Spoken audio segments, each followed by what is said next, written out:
네, 이제 오늘 지방직 대비 문제풀이 첫날이에요. 오늘 오셔서 어떻게 진행되는지 처음에 설명 들으셨죠? 일단 문제를 나눠드리면 이렇게 문제 푸시는 시간을 드리고요. 그리고 답안지만 먼저 걷고 그거에 대해서 이제 제가 설명을 드리게 돼요.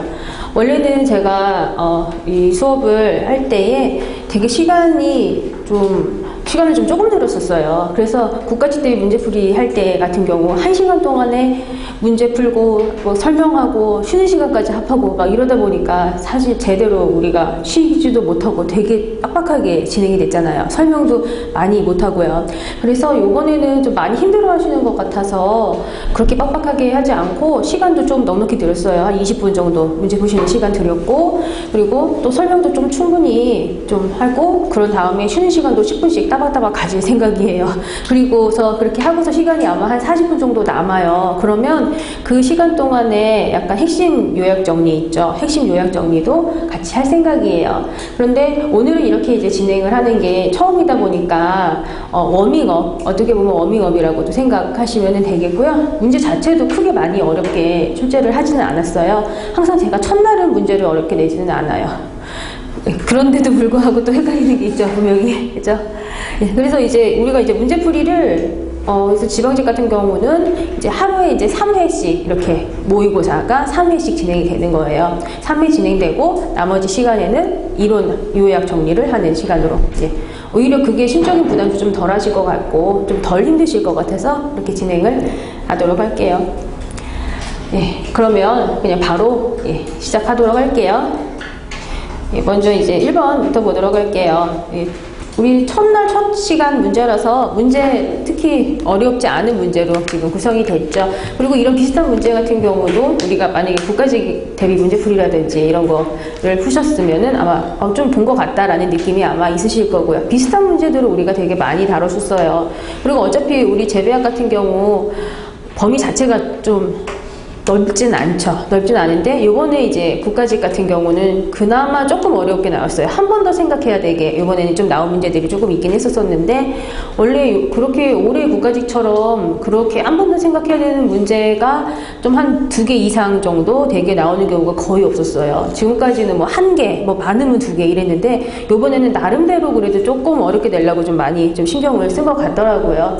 그래서 이번에 지방직 대비 문제풀이 같은 경우 단순 암기뿐만 아니라 암기한 거를 통해서 한 번 더 생각해야 되는 그런 문제들 있죠. 그런 것까지 다음 시간에 오늘 말고 다음 주부터는 좀 다루게 되실 거예요. 근데 오늘은 그냥 단순 암기를 푸실 수 있는 문제들 위주로 이제 터널이니까 구성을 했고요. 그럼 1번 볼게요. 기본식물 원원종, 원종 보급종 답 2번이죠. 일단 먼저 종자 증식 체계와 관련해서 기본식물이라는 거 이게 그야말로 증식의 기본이 되는 식물, 그냥 이름 그 자체가 의미라고 생각을 하시면 되는 거예요. 그래서 이 기본식물 같은 경우는 육종가들이 직접 생산을 한다거나 아니면 육종가가 관리한 상태에서 생산이 되는 것이 이제 기본식물이 되는 것이죠. 그리고 또 그 기본식물에서 우리가 이제 원종이라는 애들을 뽑아내는 것이고요. 그 다음에 뽑아내는 게 이제 원종이라는 애들이 이제 나오게 되는 것이고요. 그 다음으로 이제 보급종. 그래서 이 보급종이라는 거, 이게 이제 농가에 보급을 할 종자를 우리가 보급종이라고 얘기를 하고 있어요. 그런데 우리 기본식물과 관련해서 좀 추가적으로 기억을 해야 되는 것들이 있죠. 우리 기본식물 같은 경우 조합능력 검정과 관련해서 옥수수는 3년마다 톡교배를 해서 조합능력 검정을 실시한다더라라는 거. 그런 거가 또 굉장히 중요한 사항이죠. 그리고 일반적으로 우리 지방직이라든지 서울시 같은 경우는 원래 항상 국가직보다 좀 더 지역적으로 나오는 경향이 있었어요. 그래서 진짜 지역적인 거 싹 다루도록 할 거예요. 문제풀이 하면서요. 그리고 우리 또 감자 같은 경우는 기본식물을 만들 때에 조직배양을 이용을 한다는 것도 우리가 알고 있어야 되겠죠. 감자는 주로 우리가 이제 영양 번식을 통해서 유전 형질 그대로 유지할 수 있도록 한다는 거죠. 그런 사항이 또 우리가 필수로 기억을 해야 되는 사항이에요. 그리고 우리가 여기에서 원원종이랑 원종, 보급종 세 가지를 합해서 우량종자라고 하는 거죠. 우량종자의 기본식물만 빼시면 되는 거예요. 그래서 원원종, 원종, 보급종 그 세 가지를 그냥 통틀어서 우량종자라는 이름으로 부르고 있다는 거 꼭 기억을 해주세요. 그리고 이제 2번으로 한번 가보도록 할게요. 파종 후 가장 깊게 목토해야 하는 작물 3번이죠. 3번. 그렇죠? 먼저 양배추 가지 토마토 같은 경우는 0.5에서 1cm 짜리예요. 양배추 가지 토마토는 0.5에서 1cm 짜리. 조기장 수수 같은 경우는 1.5에서 2cm 짜리예요. 1.5에서 2cm 짜리. 그리고 콩팥 옥수수 같은 경우는 3.5에서 4.0이죠. 3.5에서 4.0. 보리밀, 호밀 얘네는 2.5에서 3.0. 그죠? 그래서 이렇게 복토라는 것은 우리가 이제 파종을 하고 씨를 뿌리고서 그 위에 흙을 덮어주죠. 그렇게 흙을 덮는 것을 복토라고 하는 것이고, 일반적으로 종자가 작으면 복토하는 깊이도 얕아질 수밖에 없겠고, 종자가 크면은 복토 깊이도 좀 깊게 들어가요. 그리고 호강성이면 복토를 또 얕게 해줘야 되겠고, 형강성이면 복토를 깊게 하는 것이고요. 그래서 이런 거 같은 경우는 주로 이제 내가 만약에 종자를 본 적이 있다라고 하면 종자 크기 같은 거를 기억을 해서 애들을 또 생각을 하실 수도 있는 그런 문제가 되는 거예요. 그런데 이제 옛날에 이제 기출 문제로 나왔었던 거는 뭐 복토의 깊이가 뭐 1cm 이하인 애들로 구성이 된 것을 찾으시오. 이런 식으로 해서 박스 안에 여러 가지를 집어넣어 놓고 기억에 두고 이렇게 해서 그 중에서 애들 골라내는 그런 문제들이 이제 나왔었죠. 그런데 이제 지금 이렇게 문제 낸 거는 좀 비교적 제가 이제 쉽게 낸 거고요. 다음 주부터는 좀 한 번 더 생각하실 수 있게 그렇게 좀 문제들을 구성을 할 거예요. 그리고 국가직 때도 말씀드렸지만 100점 못 맞아도 괜찮아요. 여기서는. 여기서 100점 못 맞아도 괜찮죠. 그렇죠? 그래서 여기서 많이 틀리는 게 오히려 더 좋다고 국가직 때 많이 말씀드렸었는데, 왜냐면 내가 부족한 부분이 어딘지를 알려면 문제를 풀고 틀려봐야지 내가 부족한 게 어딘지 아는 거거든요. 만약에 여기서 점수가 되게 높게 나왔어요. 그러면 그게 더 안 좋을 수 있어요. 왜냐면 혹시라도 뭐 그 문제에 대해서 정확하게 다 알지는 못해도 답만 맞춘다거나 그런 경우도 있을 수는 있거든요. 그러면 내가 그거를 확실히 다 내 거로 다 만들었다라고 생각을 하고 그 부분을 안 보고 넘어갈 수 있어요. 그러면 걔네들이 시험에 나왔을 때 오히려 더 당황을 한다거나 갑자기 생각이 안 나는 것 같고 갑자기 헷갈리고 이런 일들이 있는데, 그래서 확실하게 애들을 좀 복습을 해주시고, 오히려 여기서 많이 틀리고 그날 확실하게 무조건 당일날, 그리고 만약에 문제를 풀다가 틀리셨으면 틀린 보기를 옳은 보기로 고쳐서 보는 거는 당연히 그건 하셔야 되는 거지만 그것만 보고 넘어가시면 안 되죠. 그 내용과 관련해서 연관된 내용들, 위아래에 있는 내용 이런 것까지 같이 애들을 읽어주셔야지 돼요. 그리고 문제 푸는 것도 굉장히 중요하지만 문제 이거 풀고서 복습하실 때의 교재 처음부터 끝까지 꼼꼼하게 정독하는 것도 꼭 같이 해주셔야지 돼요. 특히 지방직은 지역적으로 나오니까 핵심적으로 중요한 거는 그거는 뭐 필수예요. 기본이에요. 그런데 우리가 평소에 중요하게 생각하지 않았었던 그런 부분들 있죠. 그런 부분까지도 얘네는 꼼꼼하게 좀 보셔야 돼요.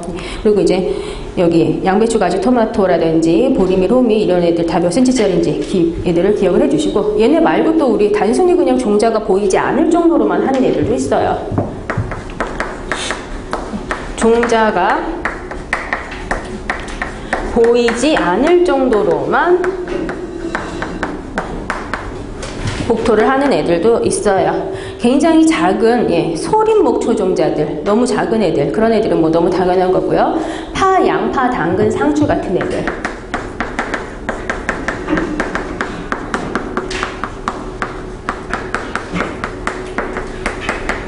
그리고 유채하고 담배까지.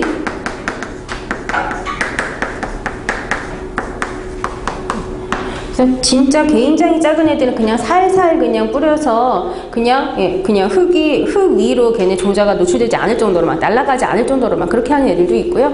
그것도 명확하게 호강성의 성질을 가지는 애들, 그런 애들이 또 이렇게 살짝만 덮어주는 이런 애들도 있어요. 그리고 이제 3번으로 가보도록 할게요. 작물의 생육과 대기 중 이산화탄소와의 관계에 대한 설명, 옳지 않은 것은 4번이죠. 4번. 일단 광이 약할 때에는 이산화탄소 보상점이 낮아진다 이렇게 하고 있는데요. 광이 약할 때에는 이산화탄소 보상점이 이제 높아진다 이렇게 얘기를 해야 되겠죠. 예, 우리 이산화탄소 보상점과 이산화탄소 포화점이라는 것이 있죠. 이산화탄소 보상점이라고 얘기를 하는 것은 유기물의 생성과 이산화탄소 보상점은 유기물 생성한 양과 호흡으로 인한 소모량이 같아지는 그 정도의 이산화탄소의 농도. 그렇죠? 그걸 우리가 이산화탄소 보상점이라고 얘기를 하고 있어요. 유기물을 생성하는 거, 이거 같은 경우는 이제 광합성을 통해서 탄수화물을 만드는 것을 이렇게 표현을 하게 되는 것이죠. 그거는 식물체가 없었던 것을 만드는 것, 자기 몸에 만들어 넣는 것이기 때문에 플러스 이렇게 우리가 생각할 수 있고요. 이거는 호흡을 통해서 내가 가지고 있는 거, 내가 만든 것을 소모를 하는 거예요. 그래서 이거는 이제 마이너스, 내 몸에 있는 걸 소모하는 거니까 마이너스 이렇게 생각하시면 돼요. 그래서 만약에 내가 유기물 생성한 게 그냥 만약에 5만큼 만들었다. 그러면 소모량도 똑같이 5만큼이다. 이런 정도로 생각을 하시면 되는 거죠. 그러면 식물체가 정상적으로 살려면 내가 만든 게 조금 더 많아야지, 소모하는 양보다 만든 양이 조금이라도 더 많아야지 정상적으로 살 수 있고 몸체를 키워나갈 수가 있는 거예요. 그래서 만약에 유기물 생성을 한 게 7인데 소모량이 5라고 합니까? 이런 식으로 돼서 플러스 값이 남는 게 있어야지 정상적으로 살고 몸체를 키울 수 있다, 이렇게 얘기를 하고 있죠. 그래서 이산화탄소 보상점 이상의 이산화탄소가 공급이 되어야 식물이 생장을 계속 유지할 수 있다, 이렇게 얘기를 하는 거예요. 그러면 지금 광이 약할 때는 이산화탄소 보상점이 높아지고 이산화탄소 포화점이 낮아진다, 이렇게 얘기를 우리가 하고 있어요. 근데 이산화탄소 포화점이라는 것도 우리가 기억을 하고 있어야죠. 이산화탄소 포화점 같은 경우는 이산화탄소 보상점 이상으로 이산화탄소의 농도가 높아지면 처음에는 광합성을 통해서 만들어내는 양도 계속해서 7, 8, 90 계속해서 애들이 증가를 하게 되지만 어떤 일정한 높은 농도까지 애들이 이제 도달을 하게 되면 더 이상 광합성이 증가하지 않는 정도의 이산화탄소 농도까지 도달을 하게 되죠. 그 단계가 이제 이산화탄소 포화점인 단계라고 생각을 하시면 돼요. 네, 광이 약할 때에는 이산화탄소 보상점은 높고 이산화탄소 포화점은 낮아진다. 이렇게. 그래서 제가 항상 이렇게 가로 세로 애들을 항상 이렇게 제가 이렇게 나타내죠. 요런 정도 이렇게 있다고 보면 돼요. 그래서 여기가 이제 포화점, 보상점, 포화점, 보상점, 이렇게 봤을 때 광이 굉장히 센 조건이면은 요렇게, 광이 약한 조건이면은 요렇게, 요런 식으로 아래가 보상점, 위에가 포화점, 이렇게요. 왜냐하면 햇빛 에너지가 약하면 많은 양의 이산화탄소를 커버를 못한다, 쉽게 얘기해서. 그렇죠? 그런데 햇빛 에너지가 굉장히 세면 많은 양의 이산화탄소를 커버할 수 있죠. 그래서 이산화탄소가 조금밖에 없는 조건이라고 하더라도 햇빛이 세면 그 적은 양의 이산화탄소를 가지고서 효율적으로 이용을 해서 탄수화물을 많이 만들 수도 있고, 햇빛 자체가 세니까, 한마디로 햇빛의 힘 자체가 센 그런 조건이면은 이산화탄소가 많이 있어도 내가 다 커버해서 걔네를 가지고 탄수화물 만들 수 있다고요. 그런데 햇빛이 약하다거나 이렇게 되면 그런 조건에서는 이런 조건은 얘의 힘이 세지 못하기 때문에 충분히 필요한 광합성을 하고 싶으면 이산화탄소도 적으면 좀 힘들고 좀 충분한 양이 공급이 돼야 되는 거고, 얘 자체가 힘이 약하니까 포화점도 높아질 수가 없더라, 많은 양 커버 못한다, 이렇게 애들을 생각을 하셔야지 되는 거예요. 그리고 이산화탄소 농도가 높아지면 점점 이제 광합성 속도가 증대하게 되는 거는 뭐 다 아시는 것이고, 그리고 이산화탄소의 농도가 높아지면 일반적으로 호흡 속도가 감소한다라고도 얘기하는데, 이거는 그냥 사람이랑 똑같이 생각하시면 되죠. 사람이랑 똑같이.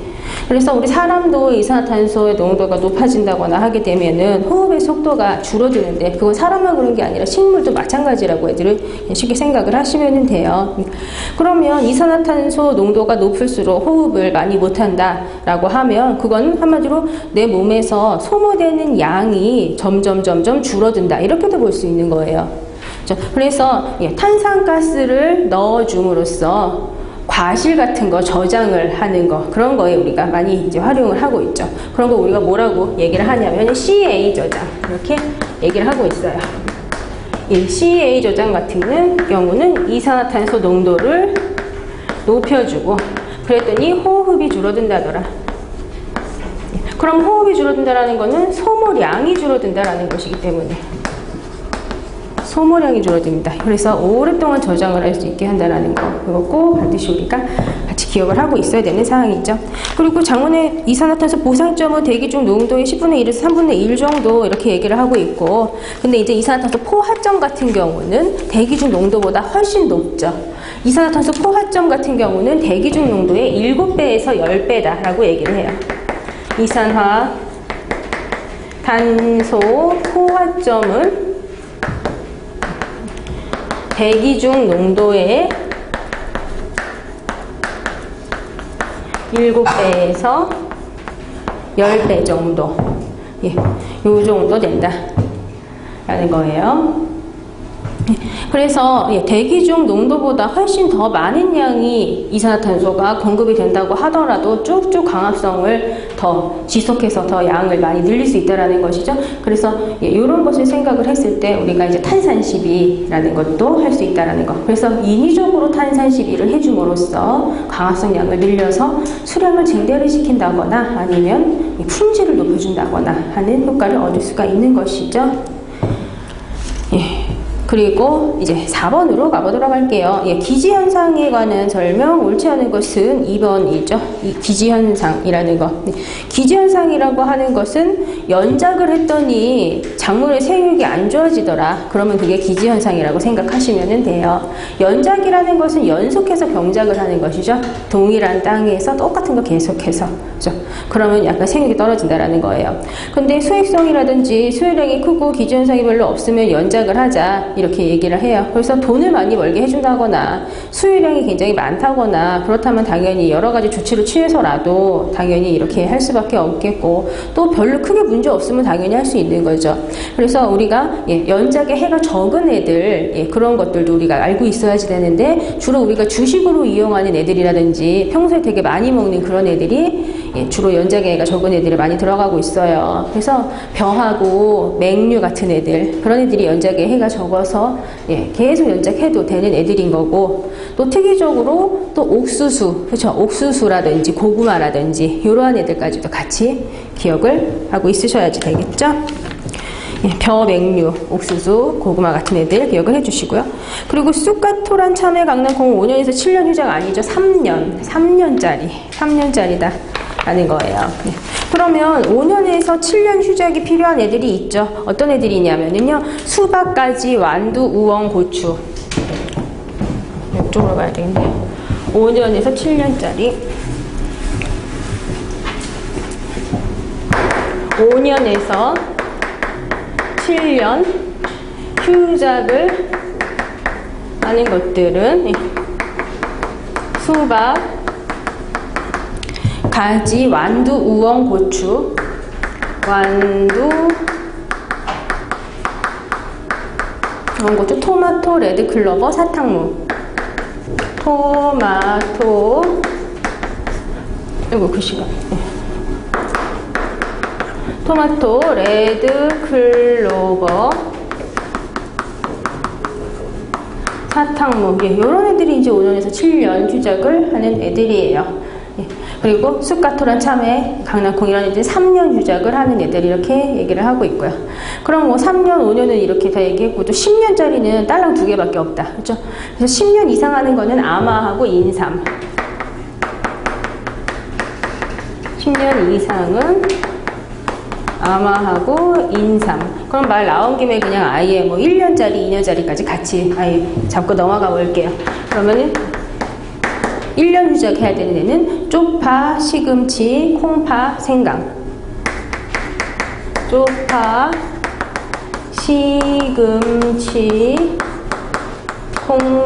콩하고 파하고 생강. 이런 애들은 이제 1년짜리.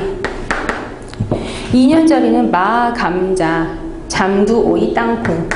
마, 감자, 잠두, 오이, 땅콩. 이런 애들이 이제 2년 주작이 필요한 애들 이렇게 얘기하고 있어요. 그래서 이렇게 이런 거가 또 단순 암기 문제, 단순 암기와 관련한 건데 단순 암기가 은근히 또 헷갈리는 것들이 많으니까 꾸준히 얘들을 좀 보실 수 있도록 하셔야지 되겠죠. 그리고 또 기지가 문제가 되는 과수가 있고 문제가 안 되는 애들이 있고 그냥 기지가 나타나는 정도인 애들도 있어요. 그런데 기지가 문제되지 않는 애는 이제 사과, 포도, 자두, 살구 이런 애들이고 근데 기지가 나타나는 정도는 한 개밖에 없죠. 그냥 나타나는 정도다. 이런 거는 감나무 하나밖에 없어요. 그렇죠? 만약에 그 외에 다른 애들이 나온다면 그런 애들은 이제 기지가 문제되는 애들 이렇게 생각하시면 되고요. 그래서 기지가 문제되는 애들이 아마 교재에는 복숭아, 무화과, 감귤, 앵두 이런 애들이 이제 나와 있죠. 그리고 기지의 원인은 뭐 굉장히 다양한 것들이 있어요. 아무래도 토양 비료분을 계속해서 똑같은 것만 먹는다거나 하는 것들, 그렇죠? 그러한 것들도 기지의 원인이 될 수가 있는 것이고, 그리고 토양에 염분이 많이 집적이 된다거나 하는 것 역시 기지의 원인이 될 수가 있어요. 그리고 토양의 물리성이 굉장히 안 좋아진다거나 하는 것들도 원인이 될 수가 있죠. 물리성이 안 좋아진다라고 하는 거는 토양의 구조가 안 좋아진다 이렇게 생각하시면 돼요. 아무래도 이제 토양에 소금극, 대금극 이런 것들이 다 알맞게 구성이 되어 있어야 수분, 공기 이런 것들이 다 좋아지고 또 양분 조건이라든지 이런 것도 다 좋아질 수 있게 되는데 계속해서 첨근성 작물만 기르게 된다면 첨근성 작물은 뿌리가 깊게 들어가지 않으니까 그 뿌리 그 아래 부분에 있는 부분은 토양을 뚫어주는 애들이 없다 보니까 거기는 공극이 굉장히 부족한 굉장히 딱딱하게 붙어있는 상태가 된다는 거죠. 그런 거가 이제 토양의 물리성이 악화가 되는 거다라고 생각하실 수 있으셔야 되겠고요. 거기에다가 또 잡초가 많아진다거나 아니면 유해한 유독 물질들이 계속 땅에 쌓인다거나 하는 것들도 문제가 될 수가 있죠. 그래서 유독 물질이 이제 쌓이는 것 같은 경우는 우리 식물들마다 자기 몸에서 내뿜어내는 그런 물질들이 있단 말이에요. 그래서 뭐 그런 거는 또 굳이 안 적으셔도 되는 거예요. 요거는 뭐 타감 작용을 하는 타감 물질 이렇게도 우리가 이제 표현하는데 나만 살고 너는 죽어라 이런 물질들이 있다고요. 식물이 내뿜는 거 그런 것들이 계속 쌓이게 된다거나 하면 당연히 다른 식물들이 못 사는 그런 조건들 거기에다가 같은 종들까지도 좀 살기 힘들어지는 그런 일들이 생길 수 있어요. 그러면 유독물질들이 쌓이게 된다거나 하게 되면 그런 거는 계속해서 그야말로 뭔가 물을 공급을 해서 걔네를 녹여서 밑으로 빠지게 한다거나 하는 식으로 해서 안 쌓일 수 있도록 우리가 해줘야지 되는 것이죠. 그리고 토양에 선충이 생길 수도 있는 것이고 토양을 통해서 전염이 되는 병들이 생긴다거나 하는 것들도 생길 수가 있는 거예요. 그리고 일반적으로 기지의 원인도 굉장히 중요하지만 기지의 대책도 굉장히 중요하죠. 아마 교재에서 기지의 대책과 관련해서 제일 첫 번째로 나와 있는 것이 윤작이라는 거가 아마 나와 있을 거예요. 그죠? 기지 대책으로 윤작이라는 것이 있다. 그죠? 윤작이라는 것은 돌려짓기. 그냥 쉽게 생각하시면 돼요. 그래서 돌려짓기라고 하는 것은 한 땅에서 올해는 A라는 작물, 다음에는 B라는 작물, 이런 식으로 애들 길러주는 거죠. 그게 이제 윤작 돌려짓기를 생각을 하시면 되는 거고, 그 외에 또 담수라든지 아니면 토양을 소독을 하는 것들. 그리고 아까 전에 살짝 얘기가 나왔지만 유독한 물질을 흘려보내기, 안 쌓이도록 하는 것들. 거기에다가 또 객토라든지 환토를 하는 것도 좋죠. 객토라는 것은 새 흙을 넣어주는 거. 아예 토양 자체를 그냥 흙을 자체를 그냥 객토는 새 흙을 넣어주는 거. 그래서 뭔가 좀 조건이 좋은 걸 넣어주는 거고 환토는 흙을 바꿔버리는 거. 그죠? 이거는 새 흙을 넣어주거나 아니면 굉장히 문제가 큰 것이라고 하면 흙 자체를 통으로 바꿔주는 환토도 할 수 있더라라는 거예요. 그리고 접목을 한다거나 아니면은 땅의 힘, 지력을 좋게 해주는 작업들 이런 걸로 해주는 것도 괜찮겠죠. 접목을 하게 된다면 아무래도 대목이 그 불리한 조건에서 견딜 수 있는 애들을 선택을 하면 돼요. 그렇게 해서 우리가 이런 곳에서도 경작을 할 수 있다고 얘기를 하죠. 여기 이제 5번으로 가볼게요. 최초의 화학적 제초제. 이거는 쉬운 문제. 그렇죠? 2,4-D. 2,4D다라는 거. 그래서 제가 항상 수업할 때마다 강조를 드리는 것이 최초의 화학적 제초제는 2,4-D이고 이거랑 많이 헷갈리는 게 보르도액이 있다. 그렇죠? 보르도액은 최초의 살균제. 그죠?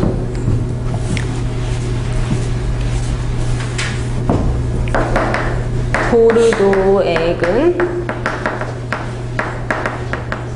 최초의 살균제 이렇게 얘기를 하고 있어요. 그래서 답이 이제 2번이 된다 라는 것이죠. 예, 그리고 이제 6번으로 가볼게요. 답 2번. 그죠? 일단 기본 영양생장이라고 하는 것은 주구장창 뭐 밖에 환경이 어떻든 간에 나는 무조건 영양생장을 이만큼은 할 거다. 그렇게 하는 거를 우리가 이제 기본 영양생장이라고 연결을 이제 시키시면 되겠죠. 그리고 식물이 주로 단일 식물이 출수개화하려면 단일 조건을 만나야 출수개화가 되는 거잖아요. 그죠? 답 2번인 거죠. 그래서 주로 단일 식물이 단일 조건에서 출수개화가 촉진이 되는 것이 감광성. 감광성이라고 하는 것은 낮의 길이에 민감하게 반응하는 거라고 생각하셔야 되겠고요. 그리고 생육 저온에 이르기까지는 고온에 의해서 출수개화가 촉진이 되는 거, 이게 감온성이더라. 그래서 항상 많이 이제 말씀드리는 게 주로 감온성인 애들이 조생종, 그렇죠? 감광성인 애들이 만생종 이렇게 연결시키시면 된다라고 말씀드렸어요. 봄, 여름, 가을, 겨울 이걸 생각하시면 또 되는 것이죠.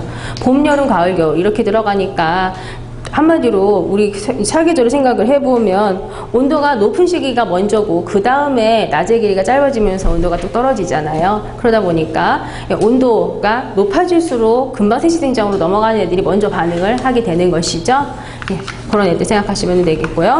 그리고 여기 4번 보시면 영양생장기관의 재배적인 단축 연장에는 가소영양생장이 대상이 된다 라고 얘기해요. 가소영양생장이라고 하는 것은 낮의 길이라든지 아니면은 온도 조건을 바꿔주면 영양생장기간이 길어진다거나 짧아진다거나 하게 되는 거, 바꿀 수 있다를 의미하는 것이죠. 그런 거를 이용을 해서 우리가 단축을 시킬 수 있다는 거예요. 7번으로 가볼게요. 답은 3번. 포장 광합성에 대한 설명으로 옳지 않은 것은 3번이에요. 고립 상태에 가까운 벼생육 초기는 낮은 조도에서 광포하죠. 낮은 조도에서 광포하다 라는 거. 원래는 고립 상태 자체가 의미하는 것은 혼자 뚝 떨어져서 하는 조건을 고립 상태라고 얘기하지만 논이라든지 밭이라든지 이런 데에서 식물체 하나만 기르는 일은 없잖아요. 그냥 서로서로 잎이라든지 몸체가 겹쳐지지 않고 걸리적거리지 않고 살고 있는 조건이라고 하면 고립 상태라고 생각하시면 되는 것이죠. 식물체들 기준으로 봤을 때 광포하점이라고 얘기할 정도가 되려면 아래에 광포화라는 상태가 되려면 맨 아래에 깔려있는 잎들까지도 좀 광합성을 할 수 있다거나 이런 조건이 돼야지 광포화가 됐다 이렇게 얘기를 할 수 있는 거예요. 그런데 이렇게 고립 상태다라고 하면 애들이 서로서로 걸리적거리지 않으니까 한 요 정도만 햇빛을 여기까지만 햇빛 받으면 돼요. 그렇죠? 근데 만약에 군락 상태다라고 하면 고립 상태는 이런 거고, 근데 군락 상태다라고 하면 그런 조건이면 굉장히 많은 애들이 군락 상태라고 하면은 요런 똑같은 조건이라고 하더라도 애들이 몸체가 굉장히 많이 커져 있는 그런 상태잖아요. 그렇기 때문에 여기 좀 이게 그림이 좀 예쁘진 않지만 이거 뭔 그림인지 딱 알아보시겠죠? 이렇게 몸체들이 서로 겹쳐지고 이런 조건이 이제 군락 상태가 되는 거예요. 그러면 군락 상태가 되면은 위에서부터 여기 아래까지, 아래에 있는 이들까지 햇빛을 받으려면 거쳐지고 그리고서도 햇빛이 여기까지 내려와야지 그래야 광포화가 될 수 있는 것이죠. 그런데 이거는 그냥 몇 개 없으니까 여기까지 햇빛 받으려면 굳이 그렇게 엄청 센 빛이 내려올 필요는 없어요. 그래서 이런 조건이면 낮은 조도에서 광포화. 근데 이렇게 군락 상태, 기본적으로 우리 햇빛이라는 거는 한 번 잎에서 한 번 걸쳐지면은 그 다음에는 힘이 굉장히 약해져서 밑으로 내려오고, 그리고 또 한 번 걸쳐지면 더 약해지잖아요. 그래서 아예 엄청 센 빛이 있어요. 군락 상태에서는 밑에까지도 햇빛 받아서 광합성을 할 수 있다. 그렇죠? 그래서 군락 상태가 굉장히 높은 조도, 굉장히 센 빛이 필요하다 이렇게 얘기를 하는 거예요. 그래서 지금쯤 되면은 아마 이런 내용을 굉장히 많이 보셔가지고 별로 크게 어렵지 않게 아마 답을 찾아내셨을 거라고 생각이 들어요. 그래서 지금 이제 뭐 1번이랑 2번까지 그냥 아예 한 방에 그냥 다 설명드린 거나 마찬가지죠.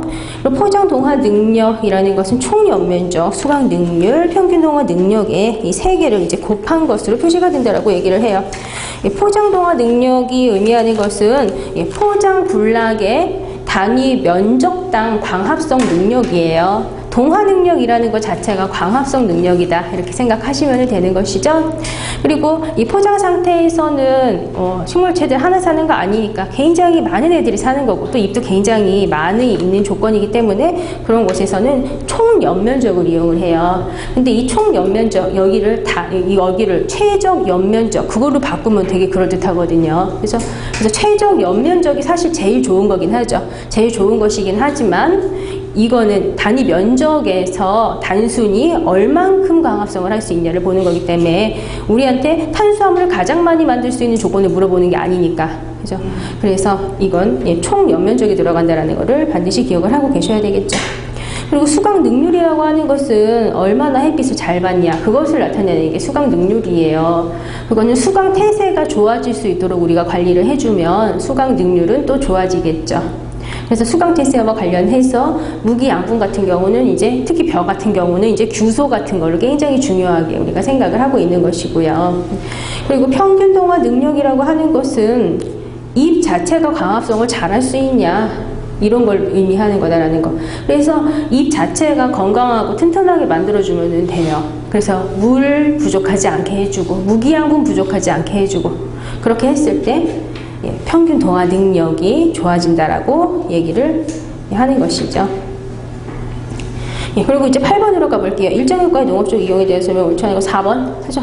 일장효과라는 거는 단위식물 같은 경우 낮의 길이를 금방 짧아지게 해서 금방 꽃이 피게 한다거나 아니면 단위식물인데도 불구하고 계속 장일 조건을 만들어줘서 꽃 못 피게 한다거나 이러한 것들이 이제 일장효과라고 생각하시면 되는데요. 시금치 같은 경우는 추파를 통해서 추대로 촉진하는 것이 아니고 시금치 같은 경우는 봄철 장일 조건에서 추대가 되는 식물체이죠. 추대가 된다라는 것이 의미하는 것은 꽃대가 올라오는 거잖아요. 꽃대가 올라오는 거. 근데 시금치는 우리가 먹는 부분이 꽃이 아니고 일반적인 그런 영양기관들 그런 부분을 먹는 것이기 때문에 꽃 피기 전에 영양 생장량이 많아져야 된다고요. 그죠? 그래서 걔네는 한마디로 꽃대가 올라오기 전에 몸체를 많이 키워라 라는 의미에서 추파, 가을철에 파종을 한다 이렇게 들어가는 거예요. 답이 4번이 된다라는 거죠. 1번은 패스, 1번 설명은 패스해도 되겠고 그리고 2번 설명 패스. 왜냐면 이거 아까 전에 설명드린 거나 마찬가지니까 단위식물을 좀 더 빨리 꽃 피게 하고 단위식물을 계속 장애 조건을 줘서 꽃 늦게 피고 하는 거 그게 1번, 2번 연결되는 사항들인 거고요. 그리고 지금 이 고구마순을 나팔꽃 대목에 접목하고 또 단위 처리하면 이쪽으로 개화가 유도돼서 교장 육종이 가능해진다. 교장 육종이라는 것을 하고 싶으면 일단 꽃이 피고 수분 수정이 돼야지 교장 육종을 할 수 있는 거니까 최대한 빨리 꽃이 필 수 있는 조건을 만들어줘야 육종하는 데 걸리는 기간을 좀 줄여줄 수가 있는 거죠. 그래서 우리가 인위적으로 이렇게 꽃 피게 해서 교장 육종하는 데에도 이용을 할 수 있다는 거예요. 이러한 것들. 그리고 외에도 뭐 수량을 뭐 많게 한다거나 아니면 뭐 품종을 뭐 알아본다거나 아니면은 성전환을 한다거나 할 때에 그때에도 또 우리가 이제 일정 효과도 쓸 수가 있고요. 근데 주로 우리 3 같은 경우 단일 조건일 때 성전환이 된다라고 얘기하죠. 장일 조건이 아니라 단일 조건에서 성전환이 되는 거예요.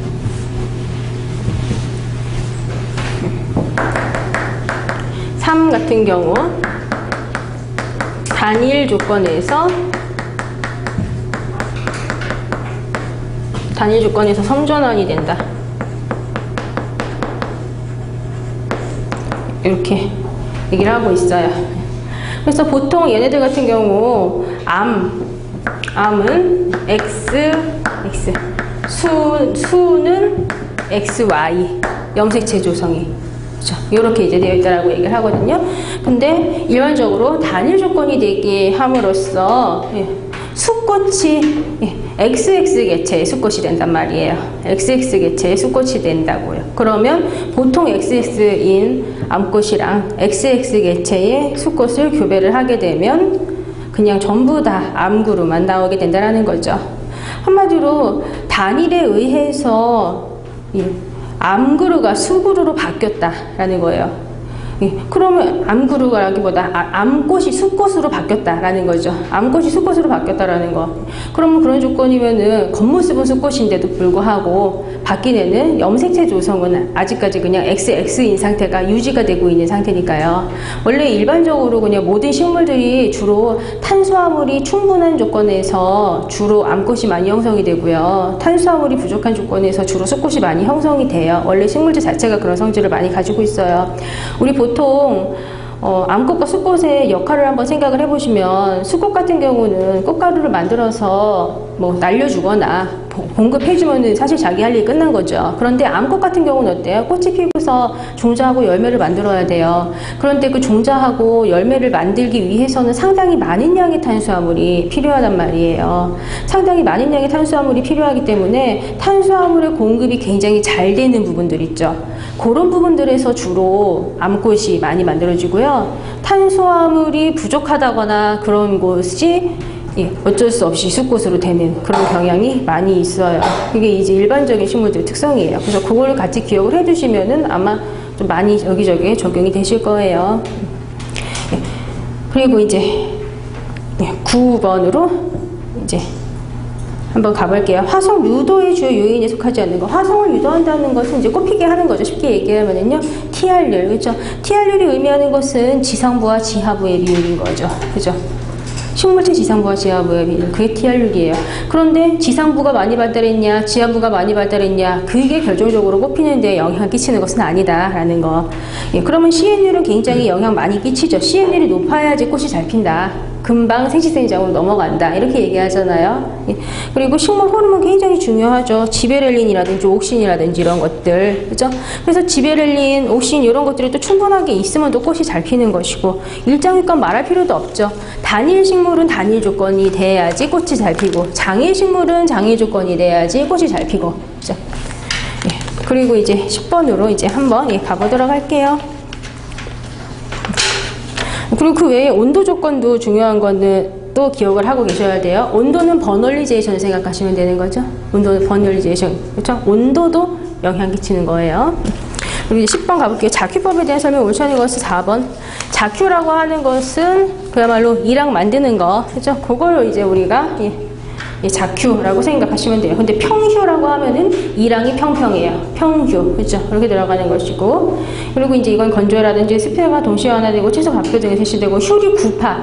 휴립이라고 하면은 이랑은 높인 거고, 구파라고 하는 것은 낮은 데다가 파종하는 거죠. 휴리 휴파라고 하면 이랑을 높이고 높은 이랑에다가 파종하는 것을 얘기를 하는 것이고요. 그래서 휴리 구파법 같은 경우는 감자에서 발아도 촉진해주고 배토가 용이하도록 하기 위해서 실시하고, 성휴법. 성휴라는 것은 이거는 이랑이 굉장히 큰 거. 그걸 우리가 이제 성휴라고 얘기를 하고 있어요. 그러면 아무래도 이랑이 굉장히 크다라고 하면 이랑에다가 파종을 할 때에 파종하는 작업 자체가 아무래도 좀 훨씬 편하게 좀 진행이 될 수밖에 없겠죠. 그 일단 답은 4번이라는 거가 이미 설명이 다 된 거나 마찬가지예요. 그죠? 그래서 휴리 휴파는 이랑을 세우고 이랑에다가 파종한다. 이랑이 높은 거. 그리고 구파는 낮은 데라고 말씀드렸는데, 그 낮은 데는 이제 골 또는 고랑이라고 표현하는 거잖아요. 그래서 이랑을 세우고 이랑에 파종을 하는 게 휴리 휴파다라는 거. 그래서 우리 이랑을 높게 세우는 거가 또 대표적으로 고구마 같은 거를 예로 들어볼 수 있다라는 거죠. 고구마 같은 경우는 굉장히 습하지 않도록 신경 많이 써야 된다. 그죠? 고구마가 만약에 굉장히 습하다라고 하면 어때요? 가늘고 길다란 고구마가 되잖아요. 그래서 고구마는 이게 높게 세워서 높은 데다가 애들을 이렇게 길러주는 거예요. 습하지 말아라. 금방 잘 비대가 되라. 이런 식으로 생각하시면 된다고요. 그리고 또 조라든지 콩, 특히 콩 같은 경우 이랑은 좀 낮게 세우죠. 콩은 어때요? 콩은 수분이 부족하면 발아도 힘들고 안 좋잖아요. 그러니까 걔네는 충분히 수분을 공급을 받아라. 이렇게 들어가는 거고. 11번으로 가볼게요. 전정의 효과에 대한 설명을 옳지 않은 것은 3번이죠. 3번. 전정이라는 거, 여기서 말하는 전정은요, 가지를 잘라주는 거, 그걸 우리가 전정 이렇게 얘기를 하고 있어요. 그래서 가지를 잘라주면 내가 원하는 나무의 형태를 만든다. 수형은 나무의 형태. 그리고 가지를 잘라주면 당연히 가지의 밀도를 조절한 거예요. 이거는요, 쉽게 얘기하면요. 그러면 가지들이 충분한 생육 공간 가지고 햇빛도 충분히 받고 또 산소, 이산화탄소 공급도 충분히 받을 수 있는 그런 조건이 되는 거죠. 거기다가 결과 부위 상승도 막아서 공간도 최대한 이용할 수 있고 보호관리에 편리하도록 한다. 한마디로 적당히 섞어서 수강 통풍 좋게 해서 양질의 과실이 열리게 하면서 또 공간을 최대하게 이용하는 거가 그냥 같은 측면으로 같은 내용이라고 생각하시면 돼요. 그리고 결과를 조절을 하면 과실이 맺히는 거를 조절을 하면 해거리를 예방하는 거 이렇게 들어가죠. 결과라는 거는 과실이 맺히는 거. 그런데 가지가 너무 많아서 과실이 너무 많이 맺히면 다음 해에는 과실이 못 맺힌다고요. 그래서 아예 올해에도 적당한 양의 과실이 맺혀야 내년에 또 과실을 줄 수 있다. 그래서 한번 건너뛰는 걸 해거리라고 하니까 건너뛰지 말아라. 아예 올해도 적당한 양, 내년에도 적당한 양을 줘라. 이렇게 들어가는 거죠. 그리고 이제 12번으로 가볼게요. 답 2번이죠. 군락의 연면적이 증대함에 따라서 연면적이 어느 정도 이상으로 커지면 연면적 증대에 비례해서 진정광합성 양은 증가가 안 되죠. 그죠? 왜냐하면 밑에 깔리는 그늘의 잎이 많아지다 보니까. 밑에 깔리는 그늘의 잎까지 다 햇빛을 받을 수 있다면 좋겠지만 실질적으로, 현실적으로 봤을 때 그렇게 되기가 쉽지 않잖아요. 그죠? 그래서 굉장히 아주 높은 정도 빛의 세기가 있다고 하더라도 그래도 아주 굉장히 군락이 무성한 시기에는 광포화에 도달하지 못하는 경우가 많죠. 그렇기 때문에 한마디로 그게 의미하는 건 아래에는 그늘에 깔린 애들은 햇빛을 못 받아서 강화성을 못한다는 걸 얘기하는 거예요. 그렇기 때문에 연면적 증대에 비해서 진정광합성량은 증가하지 않는다. 이렇게 들어간다는 거죠. 그렇지만 호흡량은 연면적이 많아질수록 같이 비례적으로 많아진다. 그죠? 광합성은 못해도 호흡은 하잖아요. 식물체들이. 그죠? 그렇기 때문에 그러면 밑에 깔린 잎들이 많다라고 봤을 때 밑에 완전히 깔려버린 잎들이 광합성은 안 하면서도 호흡은 계속해. 그러면 그런 조건에서는 우리가 많은 수량을 올리기가 힘들다. 왜냐하면 호흡을 통해서 소모량이 드립다 많아지는 그런 조건이니까. 위에서 아무리 많이 만들어도 밑에 있는 애들이 그냥 다 써버리기만 하니까 되는 거죠. 진정 광합성이라고 하는 거는 만약에 식물체가 광합성을 해서 탄수화물을 100을 만들었다. 그러면 100이 진정 광합성. 그리고 호흡을 통해서 30이 소모가 됐어요. 그러면 70이 남았다. 예를 들어서 그러면 그 70 남은 거가 외견상 광합성. 그리고 우리한테 수량을 결정하는 거에 있어서 중요하게 역할하는 것은 외견상 광합성이다. 이렇게 얘기를 하고 있죠. 외견상 광합성이 최대가 돼야지 우리가 수량도 많이 올리는 거라고 생각하시면 돼요. 그래서 외견상 광합성이 최대가 되는 연면적을 우리가 최적 연면적 이렇게도 표현해 볼 수도 있는 것이고요. 예.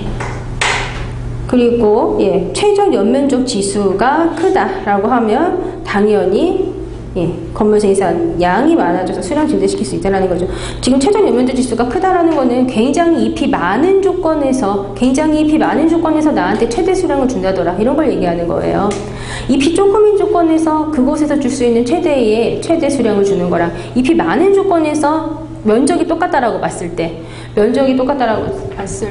단위 면적 기준으로 만약에 요만한 똑같은 면적을 기준으로 봤을 때 어떤 곳에서는 최적 연면적 지수가 3이고 어떤 곳에서는 최적 연면적 지수가 7이다. 이거는 예를 들어서 보는 거예요.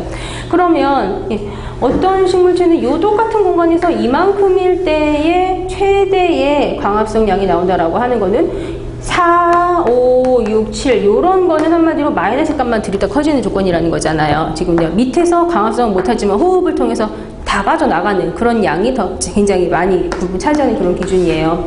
그런데 똑같은 공간임에도 불구하고 최적 연면적 지수가 7일 때 그때 최대의 광합성량을 보인다라고 하는 것은 얘네들이 한마디로 잎이 되게 많은 애들이 다 굉장히 효율적으로 일을 많이 하고 있다라는 거니까 이런 조건에서 밑에 있는 깔려있는 애들까지도 광합성을 굉장히 잘하는 조건 이런 걸 얘기하는 거예요. 그래서 이런 조건에서 수량이 많아지는 거고 이런 조건이면은 수량이 많아질 수가 없더라라는 거죠. 그리고 이렇게 최적 연면적 지수를 결정짓는 데에는 또 수강태세라는 것도 굉장히 중요한 역할을 한다라고 볼 수가 있겠고요. 만약에 그냥 단순히 연면적 지수가 똑같은 곳이 있다라고 봤을 때 여기 요런 곳 같은 경우는 그냥 식물 산화 기준으로 보면은 이런 식으로 애들이 이제 잎이 막 축축 늘어져 있다거나 그런 거. 그런데 여기 요런 곳 7 정도 되는 최종 연면적 지수가 7이다 라고 하는 그런 곳 같은 경우는 식물 산화단 기준으로 봤을 때 이렇게 위에 있는 잎들이 아래로 내려가는 햇빛을 최대한 안 가리는 방향으로 이런 식으로 애들이 되어 있는 거죠. 이거는 똑같은 연면적 지수라고 하더라도 밑으로 뭐 다 내려가는 건 뭐 완전 많이 걸러지니까 얘네는 햇빛 못 받는 거. 근데 얘네는 최대한 안 가리니까 밑에 있는 애들까지도 햇빛을 잘 받는 이런 조건 생각하시면 돼요.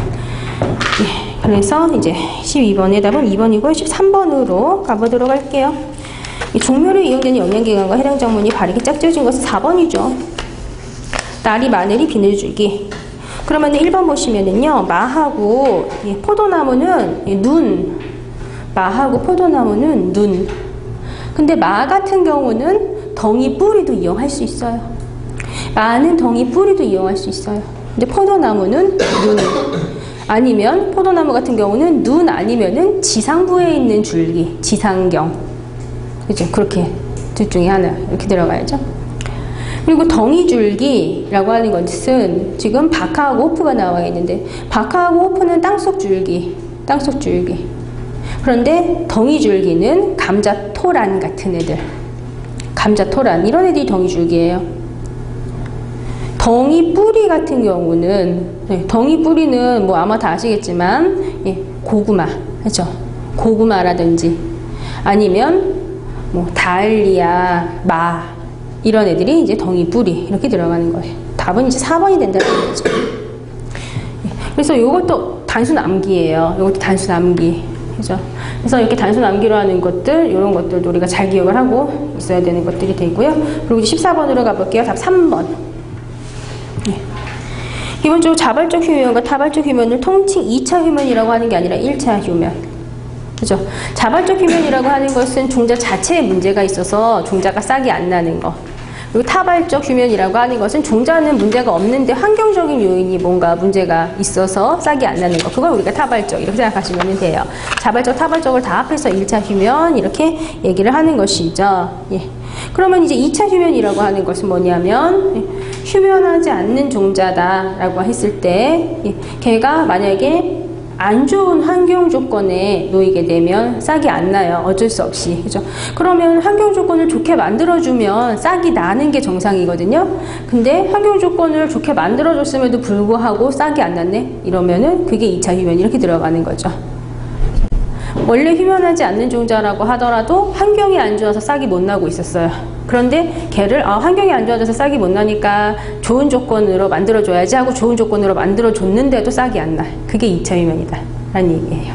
그래서 1차 휴면과 2차 휴면을 잘 기억을 하고 계셔야 되는 거죠. 이게 은근히 헷갈려요. 그리고 우리가 휴면 타파를 하는 방법으로 식물 호르몬 같은 거 이제 이용할 수 있죠. 그런데 식물 호르몬 중에서 아주 대표적으로 이제 지베렐린 같은 걸 또 많이 생각해 볼 수가 있죠. 우리 지베렐린의 역할 자체가 휴면 타파하고 개화 결실 촉진 이런 것들이잖아요. 굉장히 탄수화물의 활성이 셀 때 일어나는 현상들 그런 거가 다 이제 지베렐린과 연관이 된다라는 거예요. 그리고 이제 15번으로 가볼게요. 답 1번. 체종포의 이상 조건. 체종포라고 하는 것은 내가 종자를 채취하기 위해서 식물을 기르는 곳이에요. 그러면 이런 곳에서는 기본적으로 수분 수정이 잘 돼야 돼요. 수분 수정이 잘 되고 또 물론 뭐 수광태세가 좋고 뭐 광합성 잘하는 건 기본인 거고요. 그러면 일단 1번 같은 경우 강남권 같은 경우 화분바라의 저곤 화분바라의 저곤이 30에서 35도가 아니라서 지금 이게 틀린 거죠. 20에서 25도의 서늘한 지대가 화분의 발화 저곤이다 이렇게 얘기하잖아요. 그래서 그거보다 더 고온이 되면은 결실이 조금 힘들어질 수 있는 거예요. 일단 기본적으로 화분 자체가 발화가 돼야지 수정이 되든가 말든가 하는데 화분 발화가 힘든 조건이면 수정도 힘들잖아요. 그죠? 그렇기 때문에 항상 화분 발화가 잘 되는 조건을 만들어줘야 된다는 거예요.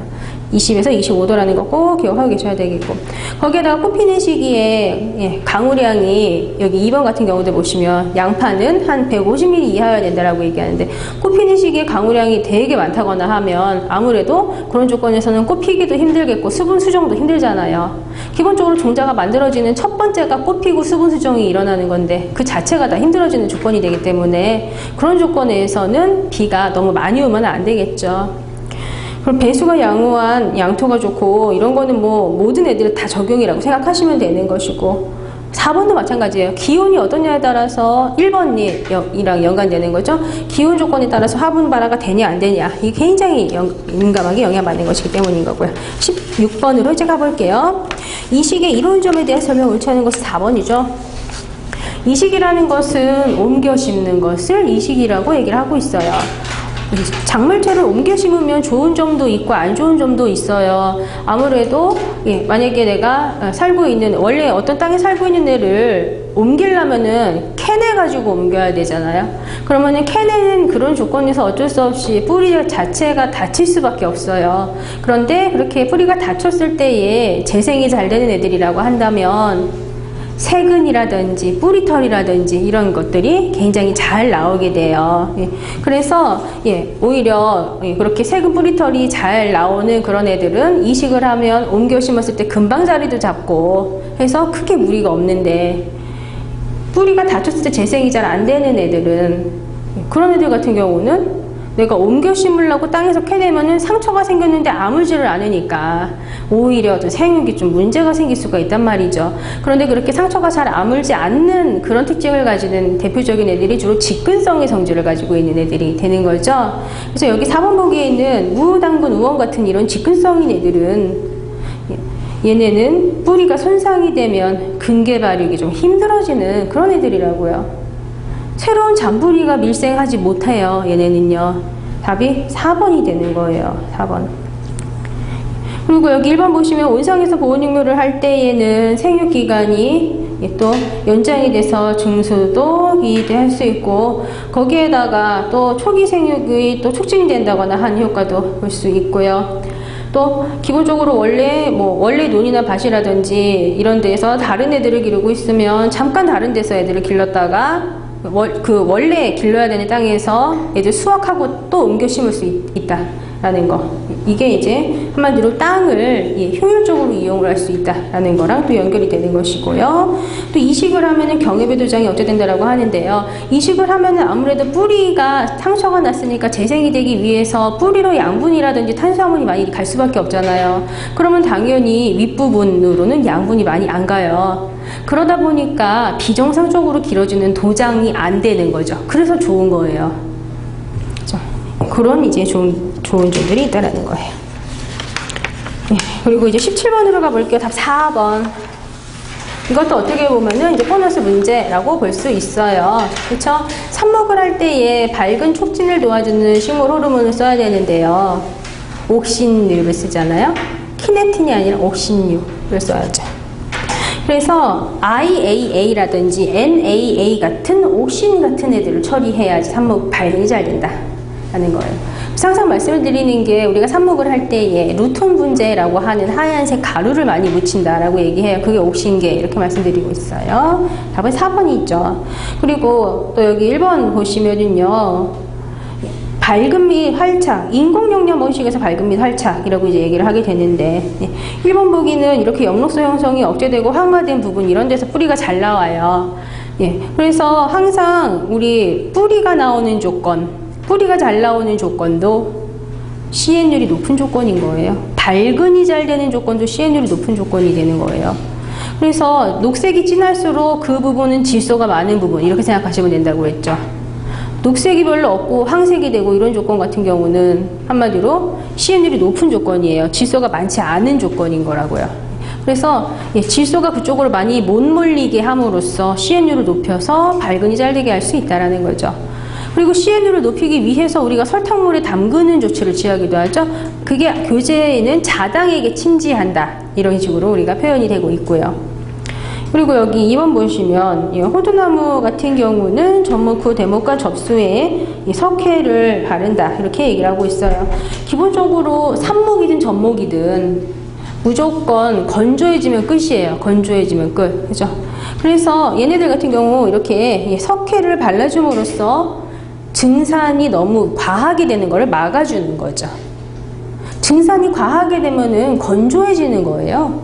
건조해지면은 삽목이든 접목이든 다 안 돼요. 그래서 이거는 건조해지지 말아라 라는 측면에서 이렇게 발라주는 거죠. 취목이라는 거가 있는데, 취목이라는 거는 그냥 가지를 그냥 땅에다가 이렇게 땅에다가 이렇게 묻어가지고 거기서 발근시키는 것이죠. 근데 환상바피라는 건 뭐냐면 링 모양으로 껍질을 까는 걸 우리가 환상바피라고 얘기를 해요.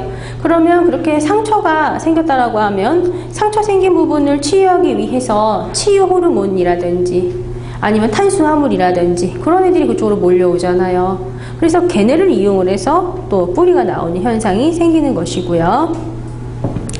그래서 17번이 답 4번이고 18번으로 한번 가볼게요. 개놈 돌연변이에 대한 설명 오는 거 4번.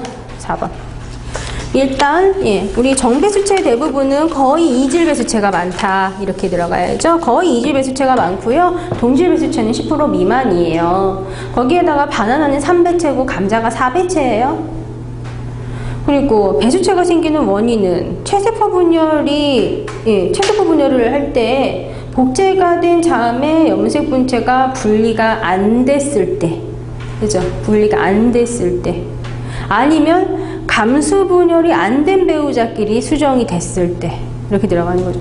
배수체가 생기는 거는 정상적으로 분열이 됐으면 안 생기는데 다 비정상적으로 안 떨어져서 생기는 거죠. 그래서 답은 이제 4번이 된다라는 거예요. 반수체 같은 경우는 1N인 상태. A 하나, B 하나 이렇게 표현하는 그런 상태죠. 그래서 이제 이거 우리 이렇게 반수체를 이용을 해서 꽃화자가 들어가는 벼들을 만들죠. 화성벼, 화영벼 이런 애들, 그렇죠? 반수체 육종을 통해서 만든 애들은 꽃화자가 들어가는 애들이에요. 그리고 이질배수체랑 동질배수체랑 헷갈리시면 안 되겠고, 그렇죠? 이질배수체, 동질배수체 이렇게 말하는데 이질배수체 같은 경우는 이질배수체의 아주 대표적인 거 AA, BB, DD 이런 거, 그죠? 이거 빵밀, 보통 밀의 개념 형태이죠? A, B, D 이질인 애들이 이렇게 있어요. 그런데 A 2개, B 2개, D 2개 이렇게 있다라고 해서 얘네는 복이배체, 그죠? 이렇게 우리가 얘기를 하고 있어요.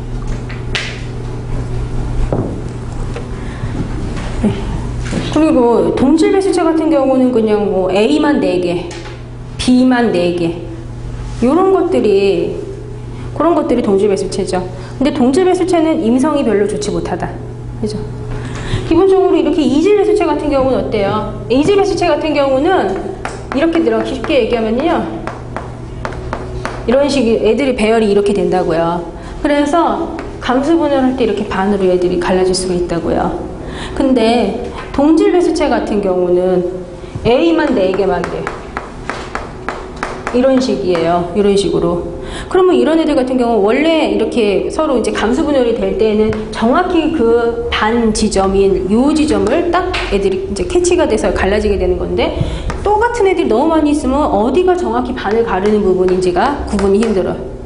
그러다 보니까 정확하게 반반씩 갈라지는 거가 힘들어서, 그래서 이런 조건에서는 기본적으로 임성 자체가 안 좋아지는 거죠.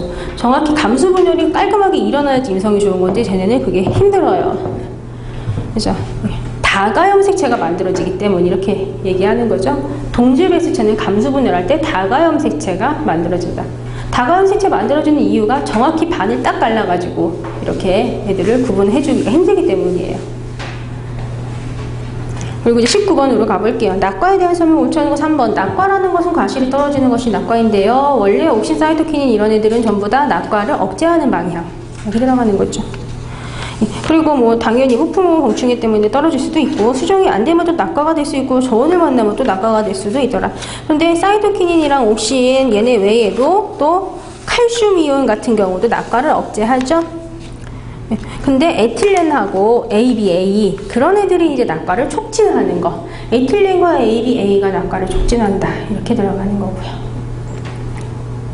20번 볼게요. 답 2번. 요수량이라고 하는 것은 작물의 건물 1g을 만드는데 소요가 되는 물의 양, 필요한 물의 양 이렇게 생각할 수 있다. 그렇죠? 요수량의 정의는 뭐 워낙 많이 여러 번 설명을 드렸지만 그래도 또 다시 한번 이렇게 이게 작물 건물 1g이다 라고 봤을 때 A라는 애는 물을 요따만큼 써가지고 건물 1g을 만든 애가 있고 또 B라는 애는 물을 이따만큼 써서 건물 1g 만들어낸 애가 있다. 그죠? 그러면은 A라는 애가 물을 조금 쓰고 똑같은 1g 만들어낸 애. 얘가 요수량이 낮은 애. 그죠? 얘가 요수량이 낮은 애다라는 거고요. 그리고 얘는 물을 완전 많이 쓰고 1g 만들었으니까 얘는 요수량이 완전 높은 애. 그죠? 그래서 요수량이 낮은 애가 물을 효율적으로 써서 건물 1g을 만들어내는 애. 이렇게 우리가 생각할 수 있어야 돼요. 그래서 요수량이라는 것은 수분 경제의 척도. 얼마나 물을 효율적으로 이용하는지를 나타내는 그런 수분 경제의 척도다. 이렇게 얘기를 하고 있어요. 그런데 일반적으로 건물 생산의 속도가 낮은 생육 초기엔 요수량이 많아요. 한마디로 이런 시기에는 얘들이 식물체 자체가 어린 시기라고 하면 한마디로 건물을 만드는 것도 서투르다고 생각하시면 돼요. 그냥 간단하게. 그러다 보니까 물이 적으면 그걸 가지고 효율적으로 돌리고 써서 효율적으로 써서 건물을 1g을 만드는 기작이 아직 많이 발달이 못 된 거예요. 그래서 그런 시기에는 충분히 물이 공급이 돼야지 1g 만드는 거거든요. 그래서 건물 생산 속도가 낮은 생육 초기엔 요수량이 많아요. 요수량이 크다. 이렇게 들어가는 거죠. 요수량과 증산계수는 같은 뜻으로 사용이 되고 있다. 이것도 헷갈리시면 안 되는 거죠. 한마디로 증산이 되는 양만큼 식물체들이 물을 빨아당기는 거잖아요. 그렇기 때문에 증산계수 그 자체가 어떻게 보면 이제 요수량이랑 같은 거다라고 생각할 수 있어요. 그런데 증산 능률은 반대다. 증산 능률은 의미 자체가 반대라는 거죠. 증산 능률이라는 것은 증산 능률이 의미하는 것은 이건 일정량의 수분을 증산해서 축적된 건물 양이에요. 일정량의 수분을 증산해서 축적된 건물의 양 이렇게 얘기를 하고 있어요. 한마디로 물을 요만큼을 가지고서 A라는 식물은 건물을 요만큼 만든 애가 있을 수가 있고 B라는 식물은 요만큼 물을 이용을 해가지고 건물을 이따만큼 만든 애가 있을 수가 있다고요. 그러면 요쪽이 완전 효율적으로 물을 이용하고 있는 그런 조건이 되는 거예요. 그렇죠? 그래서 요거하고 요거는 반대. 그죠? 반대. 한마디로 증산 능률이 높다라는 것은 물을 조금 썼음에도 불구하고 완전 많은 양을 만들어냈다. 이걸 얘기하는 거죠. 그런데 요수량이, 그러니까 증산 능률이 높은 거는 물을 조금 쓴 거. 쉽게 얘기하면. 근데 요수량이 높은 거는 물을 완전 많이 쓴 거. 그래서 반대다. 이렇게 얘기하는 거예요. 그죠? 요수량이 높다라는 것은 물을 완전 많이 쓴 게 요수량이 높은 거. 증산 능률이 높다라는 것은 물을 완전 조금 쓴 게 증산 능률이 높은 거. 그래서 반대. 자, 그것도 우리가 잘 기억을 하고 계셔야 돼요. 그리고 무조건 불리한 환경 조건이면 요수량이 많아진다. 그죠? 무조건 불리한 조건이면 요수량이 높아진다라고 생각하시면 돼요. 이렇게 해서 이제 1회를 풀어봤는데요. 1회 문제 별로 어렵지 않아요. 그리고 오늘 이제 3회까지 이제 풀시게 되는데 1, 2, 3회 다 문제 어렵지 않게 단순 암기만 잘 하시면은 문제를 푸실 수 있는 것들로 이제 구성이 됐어요. 근데 조금 더 지역적이고 더 어려운 문제들은 이제 아까 말씀드렸다시피 다음 주부터 이제 푸시게 될 거고요. 그런데 이제 지금 우리가 사실 국가직 시험이 끝난 지 별로 그렇게 많이 오래되지 않았어요. 그러다 보니까 사실 지금 집중 잘 안 되는 시기예요. 그리고 국가직 시험이 끝나면은 사실 시험을 잘 보고 못 보고를 떠나서 힘들어요. 힘들고 뭔가 좀 정신이 분산되는 것 같고 그런 느낌이 많이 들거든요. 그리고 특히 만약에 본인이 생각하기에 점수가 만약에 되게 뭔가 합격선인 것 같기도 하고 아닌 것 같기도 하고 막 이런 느낌이 드시는 분들 같은 경우는 특히 더 집중이 안 돼요. 왜냐면 그 생각이 계속 머릿속으로 않거든요. 그러다 보니까 지금 사실 공부가 잘 안 되는 시기예요. 근데 시험을 잘 보신 분도 마찬가지고 시험을 잘 못 보신 분, 아니면 좀 약간 좀 중간, 본인이 생각하시기에 중간 정도다라고 생각하시는 분들, 뭐 모든 분들이 전부 다 이미 지나간 거 가지고서 계속 붙잡고 있으면 안 돼요, 사실. 계속 지나간 거 가지고 계속 붙잡고 있다 보면 오히려 앞으로 다가올 중요한 시험을 놓쳐버리는 그런 아주 불상사가 생길 수 있거든요.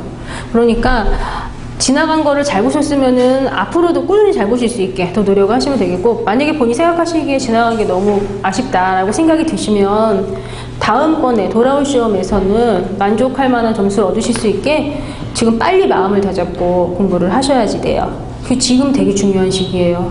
국가직을 붙었는데 지방직을 떨어지시는 분들도 있고, 국가직을 떨어졌는데 지방직을 붙는 분들이 계시잖아요.